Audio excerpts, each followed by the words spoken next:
أشهد أن لا إله إلا الله وحده لا شريك له وأشهد أن محمدا عبده ورسوله أما بعد فأعوذ بالله من الشيطان الرجيم بسم الله الرحمن الرحيم الحمد لله رب العالمين الرحمن الرحيم مالك يوم الدين إياك نعبد وإياك نستعين اهدنا الصراط المستقيم صراط الذين أنعمت عليهم غير المغضوب عليهم ولا الضالين.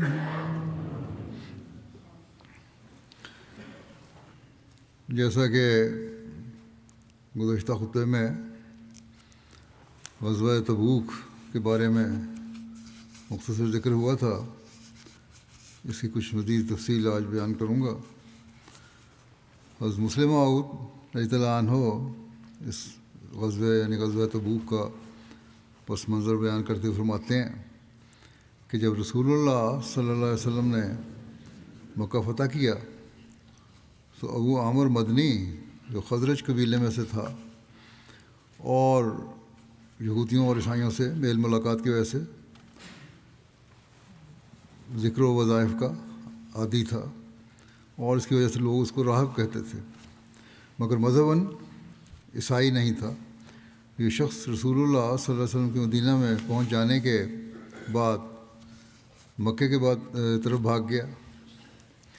جب مکہ بھی فتح ہو گیا تو یہ سوچنے لگا کہ اب مجھے اسلام کے خلاف شورش پیدا کرنے کے لیے کوئی اور تدبیر کرنی چاہیے. آخر اس نے اپنا نام اور طرز بدلی اور مدینہ کے پاس قباء نامی گاؤں میں جا کر رہنا شروع کیا. سالہ سال باہر رہنے کی وجہ سے اور کچھ شکل اور لباس میں تبدیلی کر لینے کی وجہ سے مدینہ کے لوگوں نے عام طور پر اس کو نہ پہچانا. صرف وہی منافق اس کو جانتے تھے جن کے ساتھ اس نے اپنا تعلق پیدا کر لیا تھا. اس نے مدینہ کے منافقوں کے ساتھ مل کر یہ تجویز کی کہ میں شام میں جا کر عیسائی حکومت اور عرب عیسائی قبائل کو بھڑکاتا ہوں اور ان کو مدینہ پر حملہ کرنے کی تحریک کرتا ہوں. ادھر تم یہ مشہور کرنا شروع کر دیو کہ شامی فوجیں مدینہ پر حملہ کر رہی ہیں. جو مدینہ منافق ہیں وہ یہ مشہوری شروع کر دیں. اگر میری اسکیم کامیاب ہو گئی تو پھر بھی ان دونوں کی مٹھ بھیڑ ہو جائے گی، آپس میں جنگ ہو جائے گی. اور اگر میری اسکیم کامیاب نہ ہوئی تو ان افواہوں کی وجہ سے مسلمان شاید شام پر جا کر خود حملہ کر دیں اور اس طرح کیسر کی حکومت اور ان میں لڑائی شروع ہو جائے گی اور ہمارا کام بن جائے گا. دونوں صورتوں میں ہمیں فائدہ ہے. اس فتنہ پرداز نے یہ کہا.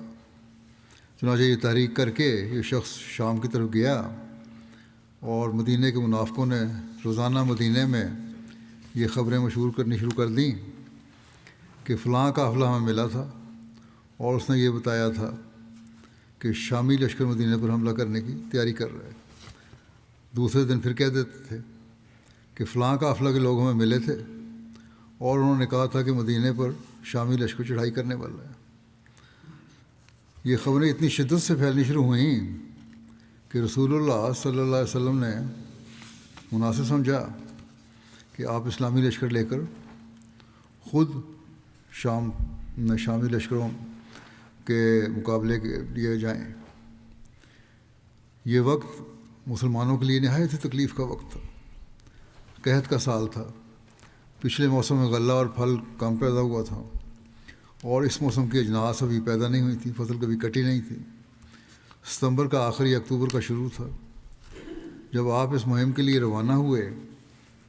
منافق تو جانتے تھے کہ یہ سب شرارت ہے، اور یہ کہ انہوں نے یہ سب چالاکی اس لیے کی ہے کہ اگر شامی لشکر حملہ آور نہ ہوا تو مسلمان خود شامیوں سے جا لڑیں اور اس طرح تباہ ہو جائیں۔ موتا کی جنگ کے حالات ان کے سامنے تھے۔ اس وقت مسلمانوں کو اتنے بڑے لشکر کا سامنا کرنا پڑا تھا کہ وہ بہت کچھ نقصان اٹھا کر وہ مشکل بچے تھے۔ اب وہ ایک دوسری موتا اپنی آنکھوں سے دیکھنا چاہتے تھے، جس میں خود رسول اللہ صلی اللہ علیہ وسلم بھی نعوذ باللہ ان کے خیال میں شہید ہو جائیں گے۔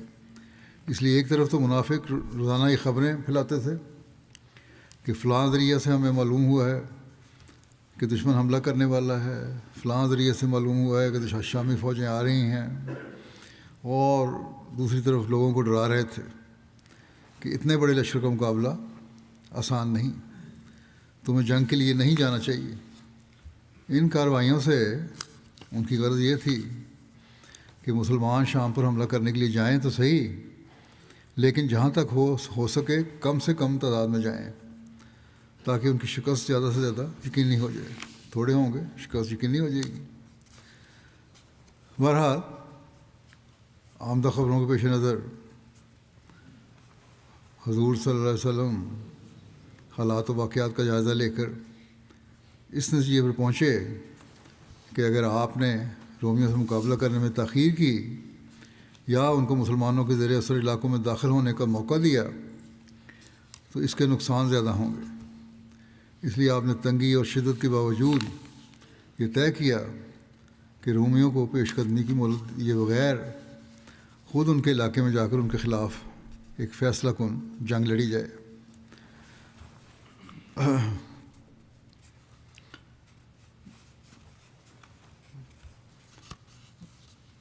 حضرت مسلم موعود نے اس کو ایک جگہ اور بیان اس طرح فرمایا ہے کہ رسول کریم صلی اللہ علیہ وسلم کو یہ افواہیں پہنچیں تو آپ نے حکم دیا کہ بجائے اس کے کہ رومی ہم پر چڑھائیں اور حملہ کر دیں، ہمیں چاہیے کہ سرحد پر ہی جا کر ان کو روکیں۔ آپ نے مسلمانوں کو تیاری کا حکم دیا۔ پہلا ایک حوالہ میں نے ایک تاریخی کتاب سے دیا تھا، یہ اتنا سا حصہ مسلم موعود کا ہے۔ بہرحال نبی کریم صلی اللہ علیہ وسلم عموماً جنگی مہمات کو قدر خفیہ رکھا کرتے تھے، لیکن خیبر کی مہم کے بعد تبوک کی مہم ایسی تھی کہ آپ صلی اللہ علیہ وسلم نے عام اعلان فرمایا اور راستے کی مشکلات اور دشمن کی کثرت کا پہلے سے بتاتے ہوئے تیاری کرنے کی تلقین فرمائی۔ یہ بخاری میں یہ روایت آتی ہے۔ ساتھ ہی آپ نے مکے اور دوسرے عرب قبائل میں آدمی بھیجے کہ وہ لوگ لشکر میں شریک ہوں۔ دوسری طرف آپ نے مخیر لوگوں کو تاکید فرمائی کہ وہ اللہ کی راہ میں اپنا مال خرچ کریں۔ رسول اللہ صلی اللہ علیہ وسلم نے مختلف قبائل کو شریک جنگ ہونے کا پیغام بھیجا اور ان کی طرف اپنے سفیر بھیجا، جیسا کہ ذکر ہوا ہے۔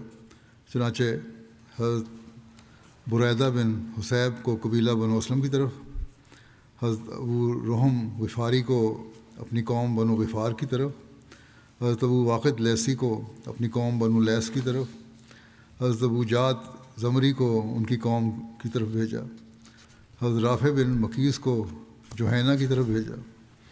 اسی طرح حضرت نعیم بن مسعود کو اشجع اور بدیل بن ورقا، عمر بن سالم اور بصر بن سفیان کو بنو کعب اور بنو عمر کی طرف بھیجا، اور اسی طرح عباس بن مرداس کو بنو سلیم کی طرف روانہ کیا۔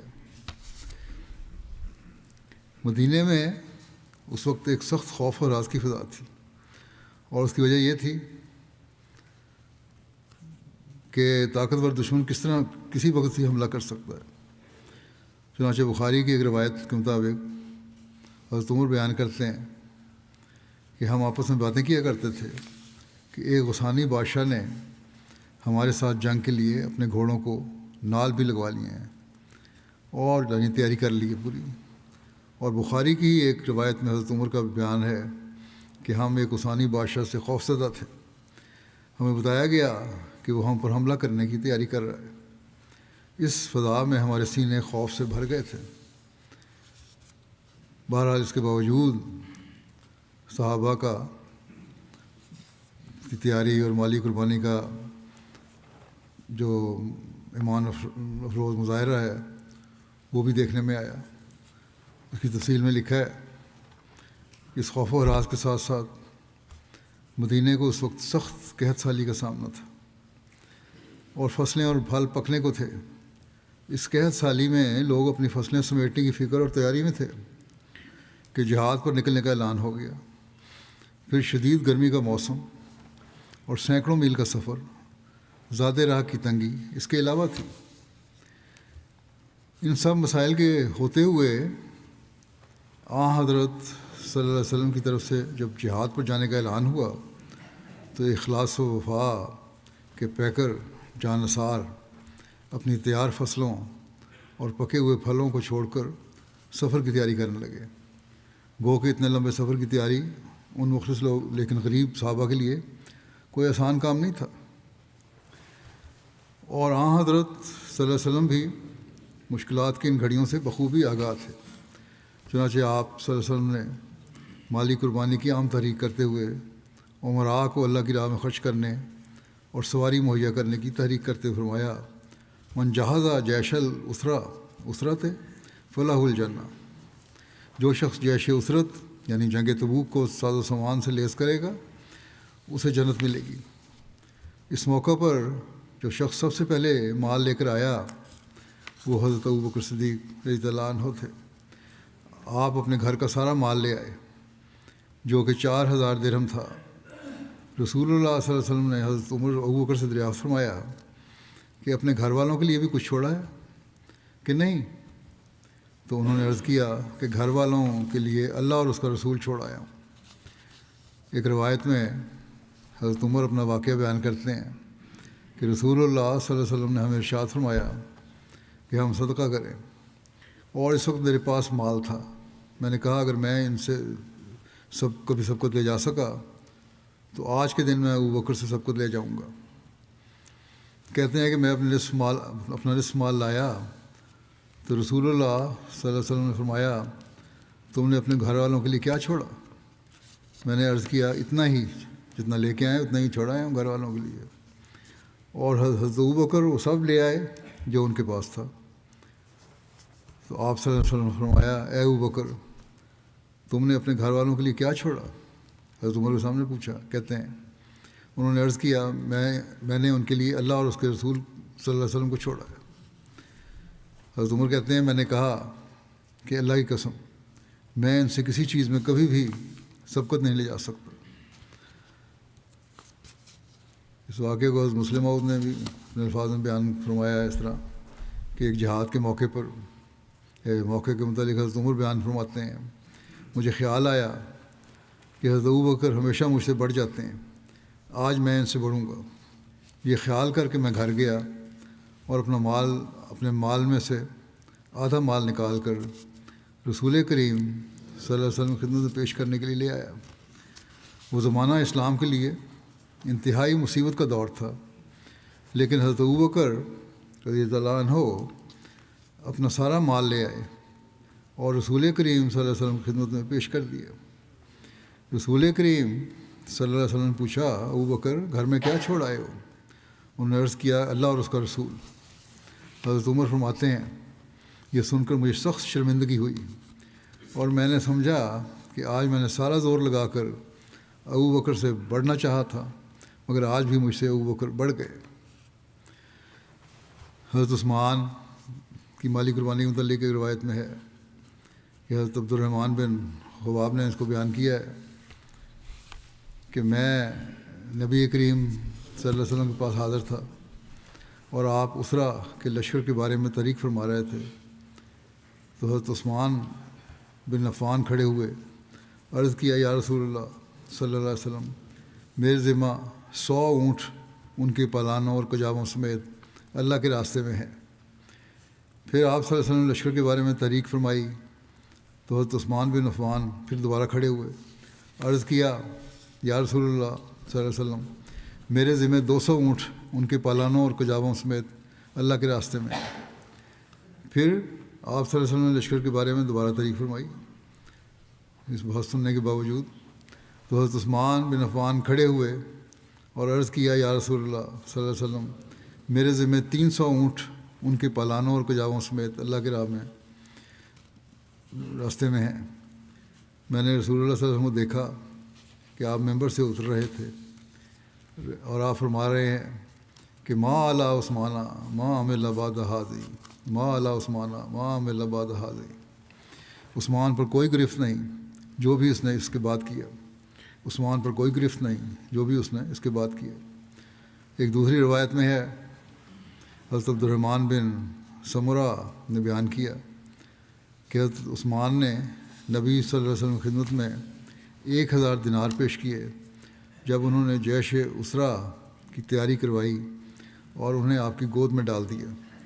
حضرت عبد الرحمن نے کہا میں نے نبی صلی اللہ علیہ وسلم کو دیکھا، آپ انہیں اپنے گود میں الٹ پلٹ رہے تھے اور دیناروں کو، اور فرما رہے تھے ما ذرہ عثمانہ ما عمل بعد الیوم، کہ عثمان کو کوئی ضرر نہ پہنچے گا جو اس نے آج کے دن کے بعد کیا۔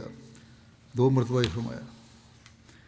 ایک روایت کے مطابق حضرت عثمان نے اس موقع پر 10,000 دینار عطا کیے تو حضرت صلی اللہ علیہ وسلم نے حضرت عثمان کے لیے یہ دعا کی غفر اللہ لکا یا عثمان ما اسررت وما علنت وما ہوا کائن الی یوم القیامت ما یبالی ما عمل بعدہ، کہ اے عثمان اللہ تو اس سے مغفرت کا سلوک فرمائے جو تو نے مخفی طور پر کیا اور جو تو نے اعلانیہ کیا اور جو قیامت تک ہونے والا ہے، اس کے بعد وہ جو بھی عمل کرے اسے کوئی فکر نہیں ہونی چاہیے۔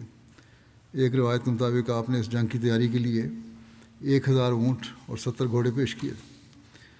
ایک روایت کے مطابق حضرت صلی اللہ علیہ وسلم نے اس موقع پر حضرت عثمان کے حق میں یہ دعا کی کہ اللہم مرضا ان عثمانہ فانی عنہ راضٍ، کہ اے اللہ تو عثمان سے راضی ہو جا کہ میں بھی اس سے راضی ہوں۔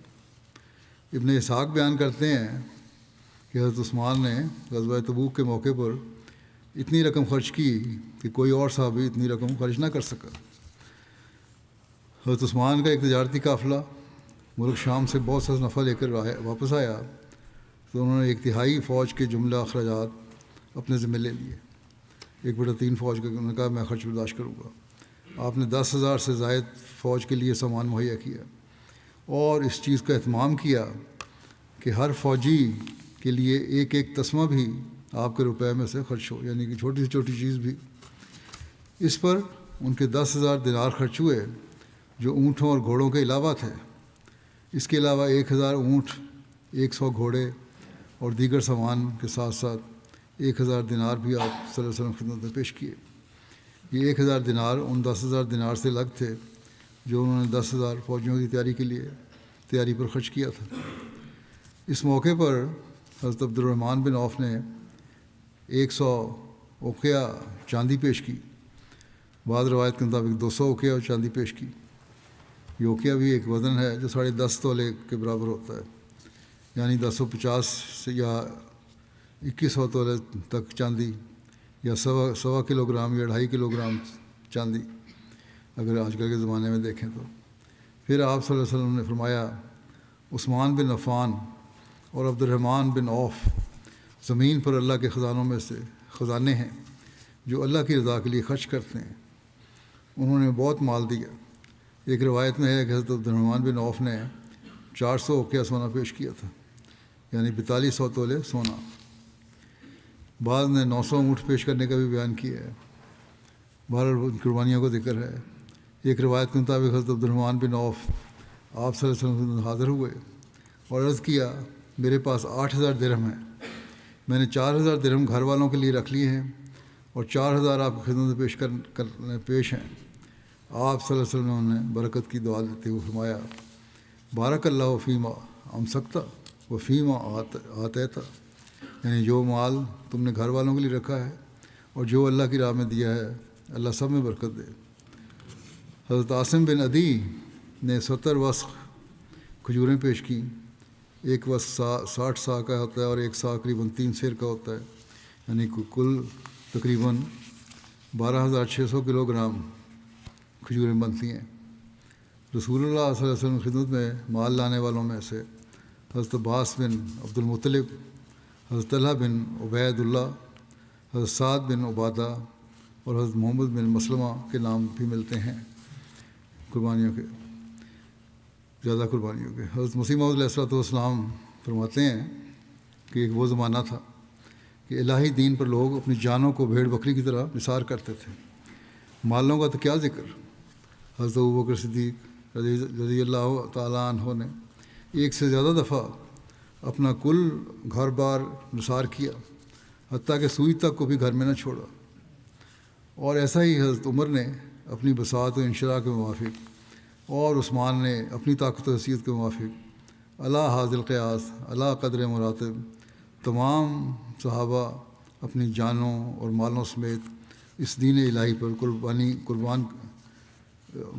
اس دین الہی پر قربان کرنے کے لیے تیار ہو گئے۔ پھر آپ نے فرمایا کہ اللہ تعالیٰ فرماتا ہے کہ لن تنالوا البر حتی تنفقوا مما تحبون، جب تک تم اپنی عزیز ترین اشیاء اللہ جل شانہ کی راہ میں خرچ نہ کرو تب تک تم نیکی کو نہیں پا سکتے، اور ان نیکیوں کو پانے کے لیے صحابہ خرچ کرتے تھے۔ حضرت مسلم موعود بیان کرتے ہیں کہ صحابہ نے بعض دفعہ اپنا گھر کا مال اور اسباب بیچ کر جنگ کے اخراجات پورے کیے، بلکہ یہ بھی نظر آتا ہے کہ بعض دفعہ انہوں نے اپنی جائیدادیں بیچ کر دوسروں پر خرچ کر دیں اور ان کے لیے تمام ضروریات مہیا کیں، یعنی جنگ پہ جانے والوں کے لیے۔ چنانچہ ایک دفعہ رسول اللہ صلی اللہ علیہ وسلم باہر تشریف لائے اور آپ نے فرمایا کہ فلاں سفر پر ہماری فوج جانے والی ہے، مگر مومنوں کے پاس کوئی چیز نہیں، کیا کوئی تم میں سے ہے جو ثواب حاصل کرے؟ حضرت عثمان یہ سنتے ہی اٹھے اور آپ نے اپنا اندوختہ نکال کر وہ رقم مسلمانوں کے اخراجات کے لیے رسول کریم صلی اللہ علیہ وسلم کی خدمت میں پیش کر دی۔ رسول کریم صلی اللہ علیہ وسلم نے جب یہ دیکھا تو فرمایا عثمان نے جنت خرید لی۔ حضرت مسیح ثالث نے بھی مالی قربانیوں کے ضمن میں اپنے خطبہ میں اس واقعے کو یوں بیان فرمایا ہے کہ ایک موقع پر جنگ کی تیاری کے لیے بہت سے اموال کی ضرورت تھی، اور ان دونوں کچھ مالی تنگی بھی تھی، اور دنیا ایسی ہے، کبھی فراخی کے دن ہوتے ہیں اور کبھی تنگی کے دن ہوتے ہیں۔ اس موقع پر بھی تنگی کا ایام تھے اور جنگی ضرورت تھی۔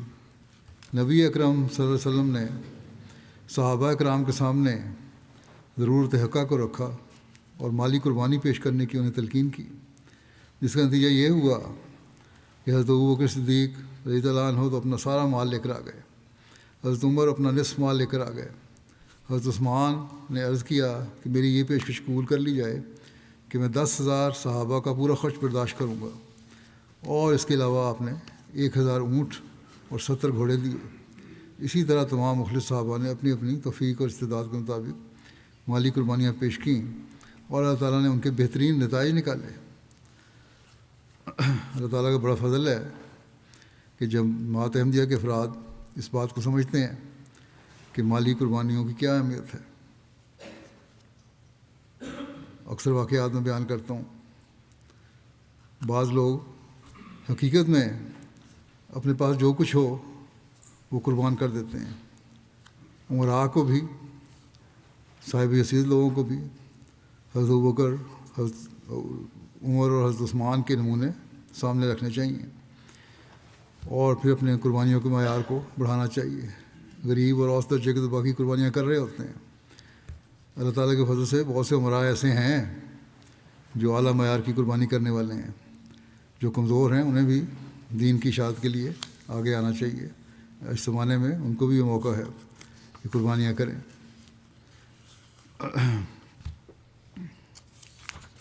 صحابہ نے جس حد تک ممکن تھا کچھ نہ کچھ پیش کیا، اور غریب اور مجبور سپاہیوں کے لیے سواریاں اور تلواریں اور دیگر آلات حرب مہیا کیے۔ بعض غریب صحابہ یا صحابیات جب ایک ایک دو دو مد غلہ پیش کرتے تو ان کے دل بھر جاتے کہ کاش ان کے پاس زیادہ ہوتا تو اسے بھی پیش کر دیتے، مگر منافق ان پر ہنستے اور کہتے کہ یہ لوگ ان مٹھی بھر دانوں سے کیسر کو شکست دے دیں گے۔ مد چھوٹا سی ایک پیمانہ ہے، مٹھی بھر، مٹھیوں کے برابر۔ منافقین کے اس طنز کے بارے میں اللہ تعالیٰ فرماتا ہے کہ الذین یلمزون المطوعین من المؤمنین فی الصدقات والذین لا یجدون الا جہدہم فیسخرون منہم سخر اللہ منہم ولہم عذاب علیم۔ وہ لوگ جو مومنوں میں سے دلی شوق سے نیکی کرنے والوں پر صدقات کے بارے میں تہمت لگاتے ہیں، اور ان لوگوں پر بھی جو اپنی محنت کے سوا اپنے پاس کچھ نہیں پاتے، بس وہ ان سے تمسخر کرتے ہیں، اللہ ان کے تمسخر کا جواب دے گا اور ان کے لیے دردناک عذاب مقدر ہے۔ محنت کر کے مالی قربانی کرنے والوں میں حضرت ابو عقیل بھی تھے، جنہوں نے تمام رات کنویں سے پانی نکالا اور 2 سا کھجوریں حاصل کیں۔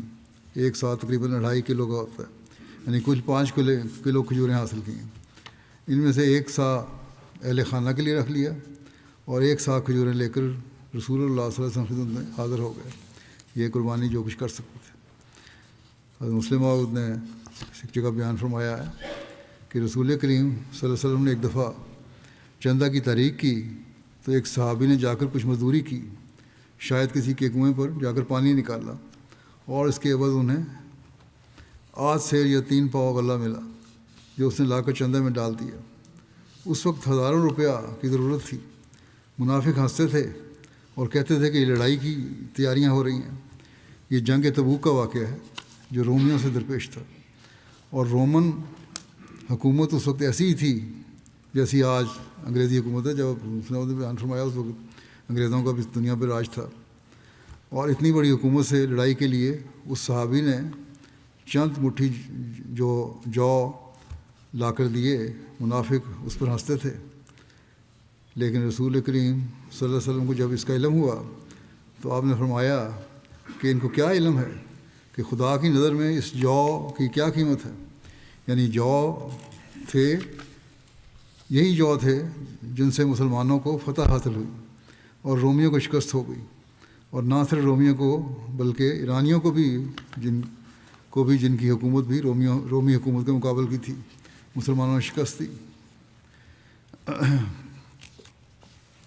ایک صحابی کا ایک عجیب واقعہ بھی کا ذکر ہے، جیسا کہ بیان ہوا ہے کہ اس جنگ میں تیاری کے لیے مخلص صحابہ کسی نہ کسی رنگ میں سفر کی تیاری اور مالی قربانی کی اس تحریک میں شامل ہونے کے لیے اپنی سی کوششوں میں مصروف تھے۔ مالدار صحابہ نہ مال دولت پیش کر رہے تھے، غریب و نادار صحابہ محنت مزدوری کر کے جو بھی معمولی سی اجرت ملتی تھی وہی پیش کر رہے تھے۔ ان حالات میں ایک صحابی حضرت علوہ بن زید کا ذکر ملتا ہے کہ انہوں نے اللہ تعالیٰ کی رضا حاصل کرنے کے لیے ایک ایسا معصومانہ انداز اپنایا جو دوسروں سب لوگوں سے مختلف اور انوکھا تھا۔ وہ بھی نادار اور مفلس تھے، پیش کرنے کو پاس کچھ بھی نہیں تھا، اور نہ ہی اتنی طاقت تھی کہ وہ جہاد میں شریک ہو سکتے۔ چنانچہ ایک رات نماز کے لیے کھڑے ہوئے اور گریہ ازاری کرتے ہوئے عرض کی کہ اے اللہ، تو نے جہاد کرنے کا حکم دیا ہے اور اس کی ترغیب دی ہے، لیکن میرے پاس کچھ بھی نہیں ہے، اور تیرے رسول صلی اللہ علیہ وسلم کے پاس بھی اتنا سازو سامان نہیں کہ جو وہ مجھے عطا کر سکیں اور میں جا کے لڑوں، اور تیرے نبی نے مالی قربانی کی تحریک فرمائی ہے، میں اس میں شامل بھی نہیں ہو سکتا۔ البتہ میں اپنی جان، مال اور عزت پر ہونے والے ہر ظلم و زیادتی کو معاف کر کے وہی مسلمانوں پر صدقہ کرتا ہوں۔ جب صبح ہوئی تو یہ دیگر صحابہ کے ساتھ نبی کریم صلی اللہ علیہ وسلم خدمت میں حاضر ہوئے۔ آپ صلی اللہ علیہ وسلم نے دریافت فرمایا کہ آج رات اپنی عزت کا صدقہ کرنے والا کہاں ہے؟ کوئی کھڑا نہیں ہوا۔ آپ نے پھر فرمایا لیکن کوئی کھڑا نہیں ہوا۔ بالآخر حضرت علوہ کھڑے ہوئے اور آپ کو ساری بات بتائی۔ آپ صلی اللہ علیہ وسلم نے فرمایا ابشر فوالذی نفسی بیدہ لقد کتبت فی الزکوٰۃ المتقبلہ، خوش ہو جاؤ، مجھے اس ذات کی قسم ہے جس کے ہاتھ میں میری جان ہے، تم ان لوگوں میں لکھ دیے گئے ہو جن کا صدقہ قبول کیا گیا ہے۔ کیا خوبصورت اور انوکھا اخلاص اور قربانی کا جذبہ ہے، اور اللہ تعالیٰ جو دلوں کا حال جانتا ہے اور اس کو سب حالات کا علم ہے، اس نے بھی ان کا یہ جذبہ قبول کیا اور اس کی اطلاع بھی رسول اللہ صلی اللہ علیہ وسلم کو دی۔ عورتیں بھی اس موقع پر پیچھے نہیں رہیں، انہوں نے اس جنگ کی تیاری کے لیے اپنے زیورات پیش کر دیے۔ چنانچہ حضرت ام سنان اسلمیہ بیان کرتی ہیں، میں نے حضرت عائشہ کے گھر میں رسول اللہ صلی اللہ علیہ وسلم کے سامنے ایک کپڑا بچھا ہوا دیکھا جس میں خوشبو، بازو بند، کنگن، کانٹے، انگوٹھیاں اور پازیبیں بھی تھیں۔ یہ سب عورتوں نے مسلمانوں کے جہاد کی تیاری کے لیے دی تھیں۔ بہرحال ایک طرف تو مخلصین اور مومنین کا حال یہ تھا، اور دوسری طرف اس موقع پر منافقین نے بھی اپنا پورا زور لگایا تھا، اور ایک پہلو سے منافقین کی طرف سے یہ آخری چال اور سازش تھی، اور منافقین کو اپنی کامیابی پر پورا یقین تھا۔ وہ اس یقین پر قائم تھے کہ مسلمان شام کی طرف اس لمبے سفر پر روانہ ہو کر ہی رہیں گے، اور وہ اس شیطانی یقین پر بھی قائم تھے کہ نعوذ باللہ حضرت صلی اللہ علیہ وسلم مدینہ نہیں آ سکیں گے۔ اس لیے اب ان کی پوری کوشش تھی کہ مسلمان کم سے کم آپ صلی اللہ علیہ وسلم کے ساتھ نکلیں، اور ان کی سوچ کے مطابق مسلمانوں کی تعداد جتنی کم ہو جائے گی یہاں لشکر میں، اتنا ہی چھوٹا لشکر ہوگا، اور اس لشکر کی شکست اور موت یقینی ہوگی۔ اس لیے انہوں نے موجودہ حالات کی تنگی اور سفر کی تکلیفوں اور مشکلات کو بڑھا چڑھا کر پیش کرنا شروع کر دیا۔ وہ مسلمانوں کو خوفزدہ کرنے لگے، مختلف بہانوں سے انہیں ورگلاتے رہے کہ وہ شامل نہ ہوں، جیسے یہ کہ اتنی شدید گرمی ہے، سفر بہت لمبا ہے، ذرائع سفر بہت محدود ہیں، مدینہ کی آبادی کا اکثریت حصہ چونکہ زراعت پیشہ تھا، ان کی فصلیں تیار تھیں، اور یہ فصلیں قحط کے زمانے میں تیار ہو رہی تھیں۔ پھر وہ مدینہ میں جگہ جگہ مسلمانوں سے یہ باتیں کرتے کہ تم لوگوں کو پتہ نہیں کہ اب جس فوج سے سامنا ہوگا وہ کتنی سخت اور جنگجو ہے، ان کے ساتھ جنگ کوئی آسان کام نہیں ہے۔ ہم تو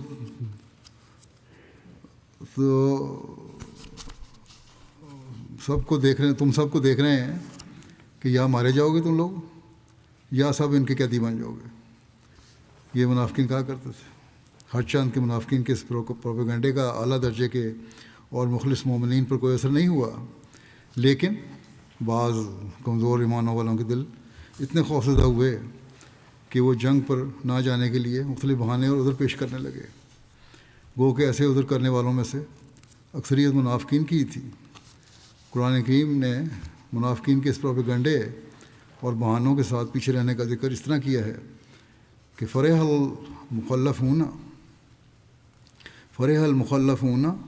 بمقعدہم خلاف رسول اللہ وکرہوا ان یجاہدوا باموالہم وانفسہم فی سبیل اللہ وقالوا لا تنفروا فی الحر قل نار جہنم اشد حرا لو کانوا یفقہون فلیضحکوا قلیلا ولیبکوا کثیرا جزاء بما کانوا یکسبون۔ جہاد سے پیچھے چھوڑے ہوئے منافق اللہ کے رسول کے حکم کے خلاف چل کر اپنی جگہ بیٹھ رہنے پر بہت خوش ہیں، اور انہوں نے اپنی جانوں اور اپنے مالوں کے ساتھ جہاد کرنے کو برا سمجھا، اور ایک دوسرے سے کہا تھا کہ ایسی شدید گرمی میں جنگ کے لیے اکٹھے ہو کر مت نکلو۔ تو ان سے کہہ دے کہ جہنم کی آگ اس گرمی سے زیادہ سخت ہے۔ کاش کہ وہ سمجھتے، بس چاہیے کہ اپنی اس فریب دہی پر وہ تھوڑا ہنسیں اور اپنے عمل کی جزا پر زیادہ روئیں۔ روایات کے مطابق یہ لوگ حضرت صلی اللہ علیہ وسلم کی خدمت میں حاضر ہوتے اور کوئی نہ کوئی عذر پیش کرتے، جہاد پر نہ جانے کے لیے اس کی اجازت طلب کرتے کہ ہم جہاد پہ نہ جائیں۔ آپ صلی اللہ علیہ وسلم ان کو اجازت دے دیتے تھے۔ 80 سے زائد ایسے تھے کہ جنہوں نے مختلف حیلوں بہانوں سے جہاد پر نہ جانے کی اجازت حاصل کی۔ یہ ان منافقین کے علاوہ تھے جو عبداللہ بن ابی وغیرہ کے ساتھ تھے۔ اللہ تعالیٰ نے منافقین کے ان تمام بہانوں کی پردہ دری کرتے ہوئے قرآن کریم میں کھول کر بتا دیا تھا کہ ان کا پیچھے رہ جانا ان کے ایمانوں کی کمزوری کی وجہ سے ہے، اور یہ اپنے بہانوں میں جھوٹے ہیں۔ اور قرآن کریم میں جب ان کے متعلق آیات نازل ہوئیں تو آئندہ کے لیے بھی ہر ایک کو تنبیہ کر دی گئی کہ جب امام کی طرف سے کوئی تحریک یا آواز بلند ہو تو کیسے لبیک کہتے ہیں، آگے بڑھنا چاہیے، اور جیسے تیسے بھی ہو اس میں شمولیت کی حت المقدور تیاری کرنی چاہیے۔ چنانچہ اللہ جل شانہ فرماتا ہے لو کان عرضا قریبا وسفرا قاصدا لاتبعوک ولکن بعدت علیہم الشقۃ وسیحلفون باللہ لو استطعنا لخرجنا معکم یہلکون انفسہم واللہ یعلم انہم لکاذبون عفی اللہ عنک لما اذنت لہم حتی یتبین لک الذین صدقوا وتعلم الکاذبین لا یستأذنک الذین یؤمنون باللہ والیوم الآخر ان یجاہدوا باموالہم وانفسہم واللہ علیم بالمتقین انما یستأذنک الذین لا یؤمنون باللہ والیوم الآخر وارتابت قلوبہم فہم فی ریبہم یترددون ولو ارادوا الخروج لأعدوا له عدۃ ولکن کرہ اللہ بعاثہم وثبتہم وقیل اقعدوا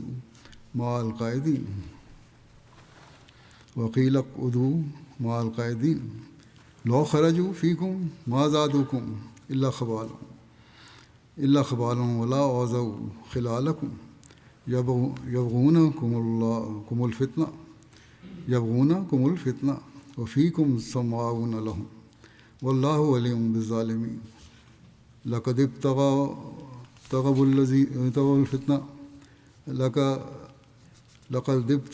الفتنة من قبل وقلبوا لك الأمور حتى جاء الحق وظهر أمر الله وهم كارهون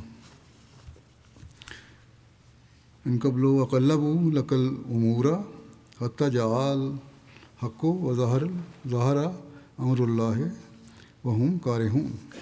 اگر فاصلہ نزدیک کا ہوتا اور سفر آسان ہوتا تو وہ ضرور تیرے پیچھے چلتے، لیکن مشقت اٹھانا ان سے بہت دور ہے۔ وہ ضرور اللہ کی قسمیں کھائیں گے کہ اگر ہمیں توفیق ہوتی تو ہم ضرور تمہارے ساتھ نکلتے۔ وہ اپنی ہی جانوں کو ہلاک کر رہے ہیں اور اللہ جانتا ہے کہ یہ یقیناً جھوٹے لوگ ہیں۔ اللہ تو اس سے درگزر کرے، تو نے انہیں اجازت ہی کیوں دی یہاں تک کہ ان لوگوں کا تجھے اچھی طرح پتہ لگ جاتا جو سچ کہتے تھے، اور تو جھوٹوں کو بھی پہچان لیتا۔ جو لوگ اللہ اور آخرت کے دن پر ایمان لاتے ہیں وہ تجھ سے اپنے مالوں اور اپنی جانوں کے ساتھ جہاد کرنے سے رخصت نہیں مانگتے، اور اللہ متقیوں کو خوب جانتا ہے۔ صرف وہی لوگ تجھ سے رخصت طلب کرتے ہیں جو اللہ اور آخرت کے دن پر ایمان نہیں رکھتے اور ان کے دل شک میں مبتلا ہے، اور وہ اپنے شک میں متردد پڑے ہوئے ہیں۔ اور اگر ان کا جہاد پر نکلنے کا ارادہ ہوتا تو وہ ضرور اس کی تیاری بھی کرتے، لیکن اللہ نے پسند ہی نہیں کیا کہ وہ اس اعلیٰ مقصد کے لیے اٹھ کھڑے ہوں، اور اس نے انہیں وہیں پڑا رہنے دیا، اور انہیں کہا گیا بیٹھے رہنے والوں کے ساتھ۔ اگر وہ تم میں شامل ہو کر جہاد پر نکلتے تو بدنظمی کے سوا تمہیں کسی چیز پہ نہ بڑھاتے، اور تمہارے درمیان تیز سواریاں دوڑاتے تمہارے لیے فتنہ چاہتے ہوئے، جبکہ تمہارے درمیان ان کی باتیں بغور سننے والے بھی ہیں، اور اللہ ظالموں کو خوب جانتا ہے۔ یقیناً پہلے بھی وہ فتنہ چاہتے تھے، اور انہوں نے تیرے سامنے معاملات الٹ پلٹ کر پیش کیے، یہاں تک کہ حق آ گیا اور اللہ کا فیصلہ ظاہر ہو گیا، جبکہ وہ اسے سخت ناپسند کر رہے تھے۔ بس منافقوں کا حال اللہ تعالیٰ نے اس میں کھول کے بیان کر دیا، اور حضرت صلی اللہ علیہ وسلم کو فرمایا کہ تو نے ان کے جھوٹے عذر کو مان لیا، اگر نہ مانتا اور اجازت نہ دیتا تو ان کی منافقت کا پول سب پہ ظاہر ہو جاتا، گلو کھل جاتا۔ جنگ پر تو انہوں نے پھر بھی نہیں جانا تھا، لیکن بہرحال اللہ تعالیٰ فرماتا ہے ان کا نہ جانا بھی بہتر ہے، کیونکہ اگر کسی وجہ سے چلے بھی جاتے تو جنگ کے دوران ایسی حرکتیں کرتے جن سے مسلمانوں کو نقصان پہنچنا تھا۔ بہرحال ان منافقوں کی خواہش کے مطابق تو نتائج ظاہر نہیں ہوئے، اس کی باقی تفصیل بھی انشاءاللہ آئندہ بیان کروں گا۔ گزشتہ خطبہ میں ذکر میں نے کیا تھا روا کی مسجد میں حملے کا۔ زخمی جو احمدی ہیں خدام، ان کے لیے دعا بھی کریں، اللہ تعالیٰ سب کو صحت کاملہ عطا فرمائے، اللہ تعالیٰ انہیں ہر پیچیدگی سے ہی بچائے۔ بعد میں بھی بعض دفعہ اثرات ظاہر ہوتے ہیں جو اس قسم کے حادثات ہوتے ہیں ان کے۔ اس وقت 3 خدام جو ہیں وہ زیادہ زخمی ہیں اور اس وجہ سے ہسپتال میں بھی داخل ہیں، اور باقی جو 5 تھے ان کو علاج کر کے گھر بھیج دیا گیا ہے، لیکن بہرحال ابھی ان کا علاج بھی زخم جو ہیں ان کو ہیل ہوتے وقت لگے گا۔ اللہ تعالیٰ ان سب کو شفائے کاملہ عطا فرمائے اور آئندہ ہر شر سے، ہر نقصان سے، ہر جگہ افراد جماعت کو بچائے۔ نماز کے بعد ایک جنازہ غائب پڑھاؤں گا۔ مکرم سام علی نینا صاحب مارشل آئی لینڈ کے تھے۔ گزشتہ دنوں ان کی 83 سال کی عمر میں وفات ہوئی کیلیفورنیا امریکہ میں۔ انا للہ و انا الیہ راجعون۔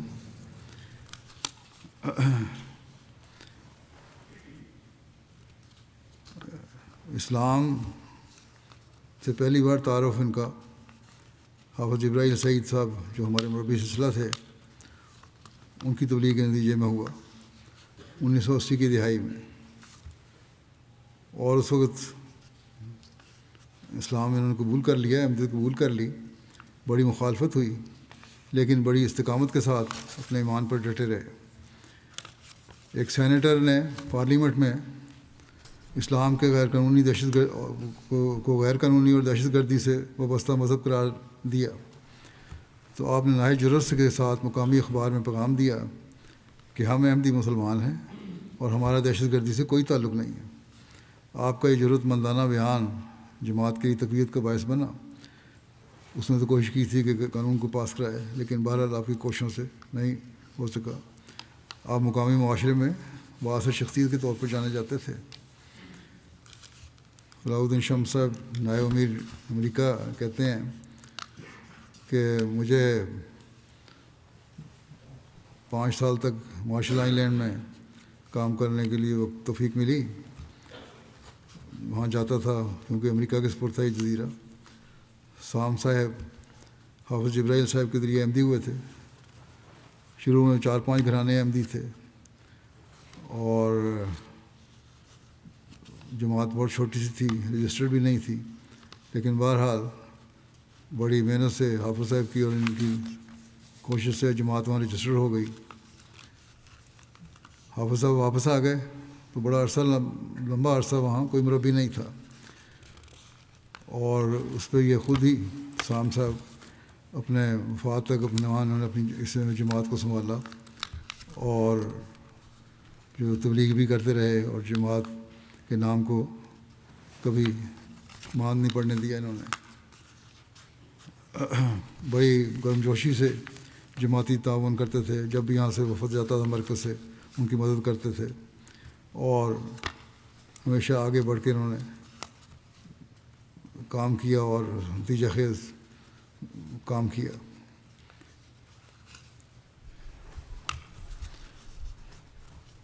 مارشل آئی لینڈ میں قائم کرنے میں اول مقام رکھتے ہیں۔ زیادہ تر نوآبائین آپ کی کوشش نتیجے میں احمدی مسلمان ہوئے تھے۔ آپ صدر جماعت بھی رہے مارشل آئی لینڈ کے۔ پھر یہ کہتے ہیں شمس صاحب کے کوسرائے میں مشن قائم کرنے گیا تو وہاں بھی سام صاحب نے مدد کی۔ ان کے کچھ دوست تھے وہ شامل ہوئے، اور وہاں اللہ کے فضل سے مشن ہاؤس خریدا گیا اور بنائی گئی، عمارت بنائی گئی وہاں کریباتی میں۔ اسی طرح ان کے ذریعے سے مشن قائم کرنے میں مدد ہوئی۔ پھر ایک اور جگہ بھی ان کے ذریعے سے مشن قائم کرنے میں مدد ہوئی۔ کہتے ہیں میں نے سام صاحب سے پوچھا کہ آپ کی کیا وجہ ہے، کہ آپ کی کون سی نیکی ہے آپ کی، اس کی وجہ سے آپ کو 3 جزیروں میں جماعت کے قیام اور مرکزی کردار ادا کرنے میں توفیق ملی ہے. تو انہوں نے بڑی عاجزی سے کہا کہ سب اللہ تعالیٰ کا احسان ہے، میرا تو کوئی کمال نہیں ہے. قاسم چودھری صاحب مربی سلسلہ مارشل آئی لینڈ کہتے ہیں رکاوٹوں کے باوجود اپنے ایمان پر قائم رہے، اپنی اہلیہ کے ساتھ مل کر قربانیاں کیں، اور ان کی اہلیہ کی قربانی سے ایک زمین وقف ہوئی. انہوں نے اپنی اہلیہ نے اپنی قطع زمین دیا جس پر آج جزائر مارشل آئی لینڈ کی پہلی مسجد بھی قائم ہے. ان کا اپنے الفاظ میں قبول اسلام کا واقعہ اس طرح ہے. کہتے ہیں کہ 1987 میں اور میری بیوی نیری لانگ آئی لینڈ، بیوی نیری نام ہے اس کا، لانگ آئی لینڈ کے ایک ہوٹل میں مقیم تھے کہ ایک صبح ہم نے اپنے کمرے سے کہتے ہیں اپنے کمرے سے باہر نکلا تو ایک لمبے افریقی شخص کو دیکھا. میں نے سلام کیا، انہوں نے سلام کیا اور تعارف ہوا تو پتہ لگا وہ حافظ جبرائیل سعید صاحب ہیں، پہلے مبلغ تھے مائکرونیشیا کے. بہرحال ملاقاتیں ہوتی رہیں، تعلقات بڑھتے رہے. انہوں نے اسلام کی تبلیغ کی انہیں اور بائبل کی آیات دکھائیں جبرائیل صاحب نے، اور یہ بتایا کہ حضرت عیسیٰ علیہ السلام کے بعد ایک نبی کے آنے کی بشارت دی گئی ہے بائبل میں. اور مجھے تعجب ہوا کہ یہ صرف ایک آیت نہیں بلکہ کئی آیتیں ہیں، حتیٰ کہ عہد نامہ جدید میں حضرت عیسیٰ علیہ السلام خود فرماتے ہیں مجھے جانا ہے اور وہ کسی کو میرے بعد بھیجے گا، جون 16:7 میں. یہ وہ حقائق تھے کہتے ہیں جو میں نے پہلے کبھی نہیں سنے تھے، اور حافظ صاحب نے مجھے نہایت وضاحت سے بتایا، ہر بات بائبل سے بتاتے تھے. اور آخر اللہ تعالیٰ نے مجھے ہدایت دی اور حقائق کو دیکھا، میرا دل اسلام کی طرف مائل ہو گیا اور میں نے اسلام قبول کر لیا. اب کہتے ہیں اسی دوران میں جب قبول کر لیا لوگوں کو پتہ لگا تو سرکاری افسران نے کہا کہ ہم اسلام کو کبھی مارشل آئی لینڈ میں پھیلنے نہیں دیں گے. کہتے ہیں میں نے اس پہ حافظ صاحب سے فون کیا، وہ وہاں سے جا چکے تھے اس وقت، تو انہوں نے کہا فکر نہ کریں اللہ تعالیٰ رستے کھولے گا. اور کہتے ہیں پھر اللہ تعالیٰ نے ایسے رستے کھولے کہ ایک دن گھر بیٹھا ہوا تھا میں، تو ایک شخص اٹارنی جنرل کے دفتر سے آیا اور مجھے کہنے لگا کہ اپنے رجسٹریشن آپ کی منظور ہو گئی ہے جماعت کا، کہ آپ کی وہاں کہاں تو بڑے لوگ روکنا چاہتے تھے، کہاں اللہ تعالیٰ نے ایسا انتظام فرمایا کہ خود ہی رجسٹریشن منظور کے سامان بھی فرما دیے اور ان کے گھر پہنچ گئی. اور کہتے ہیں میں نے فوری طور پر وہ کافی حافظ صاحب کو بھجوا دی. پھر کہتے ہیں بہرحال وقت گزرنے کے ساتھ ساتھ میں نے سمجھ لیا کہ احمدیت دیگر مسلمانوں سے ممتاز ہے اور مجھے اس سے بڑا فخر ہے. ہمیشہ میرے دل میں ایک آواز اٹھتی تھی کہ میں احمدی مسلمان ہوں اور اس پر فخر ہوتا تھا. کہتے ہیں 20 سال تک کوئی مبلغ یہاں نہیں آیا اور بڑے میں پریشان تھا. حافظ صاحب نے کہا خلیفہ وقت کو خط لکھتے رہیں تو ہو جائے گا، کوئی نہ کوئی انتظام ہو جائے گا. کہتے ہیں بہرحال 2004 میں مجھے مرکز سے ہدایت آئی کہ اجنبی ایک شخص آ رہا ہے، اس کو ایئرپورٹ سے آپ لے لیں. تو انہوں نے کہتے ہیں میں وہاں گیا ایئرپورٹ پہ، تو ایک ہماری وہاں کے کچھ دیر بعد ایک صاحب مسکراتے ہوئے باہر آئے اور میرا نام پوچھا. میں نے کہا سام. انہوں نے جواب دیا میرا نام کوثر ہے، نام اللہ کوثر صاحب تھے. اور کہتے ہیں اس دن سے ہم دونوں بھائیوں کی طرح ہو گئے. ہم نے اکٹھے ہو کر سرائے کوثرائے اور پومپئی کا سفر کیا، ہفتہ وہاں قیام کیا. اور اس طرح جب ہم علیحدہ ہوئے تو اس طرح ہمارے تعلقات ہیں جس طرح ہم بہت ایک دوسرے کو بہت عرصے سے جانتے ہیں. یہ اسلامی بھائی چارہ تھا. کہتے ہیں اللہ کے فضل سے مسلمان ہونے کے بعد میرے دل کو سکون اور روح کو اطمینان ملا. نماز نے مجھے بدل دیا. میری بیوی نے بھی میرے اندر یہ تبدیلی محسوس کی. اس کے بعد سے جب بھی مجھے کسی چیز کی ضرورت پڑتی میں اللہ سے مانگتا اور اللہ فوراً اسے پوری کر دیتا. بارہا میں نے اس نصرت کو اپنی آنکھوں سے دیکھا ہے. اور ہر دعا میں اللہ کا شکر ادا کیا۔ آپ کی نواسی جولیا کہتی ہیں کہ بڑے مخلص مسلمان تھے جو اپنے ایمان سے تسلی اور طاقت حاصل کرتے تھے، اکثر وقت عبادت میں گزارتے اور قرآن کریم کی تلاوت کو بے حد عزیز رکھتے تھے، مختلف اسلامی کتب کا مطالعہ کر رہے ہوتے تھے۔ اکثر ہم نے انہیں گہری سوچ اور فکر میں ڈوبا ہوا پایا ہے۔ اللہ تعالیٰ ان سے مغفرت اور رحم کا سلوک فرمائے، اور ان کے خاندان کے کچھ لوگ احمدی نہیں ہیں، اللہ تعالیٰ انہیں بھی توفیق دے کہ ان کی نسل میں سے وہ بھی احمدی ہو جائیں۔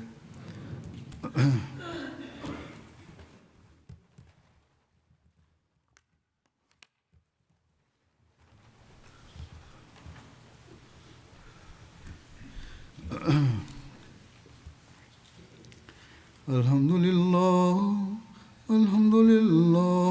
نحمده ونستعينه ونستغفره ونؤمن به ونتوكل عليه ونعوذ بالله من شرور أنفسنا ومن سيئات أعمالنا من يهده الله فلا مضل له ومن يضلل فلا هادي له ونشهد أن لا إله إلا الله ونشهد أن محمدا عبده ورسوله عباد الله رحمكم الله إن الله يأمر بالعدل والإحسان وإيتاء ذي القربى وينهى عن الفحشاء والمنكر والبغي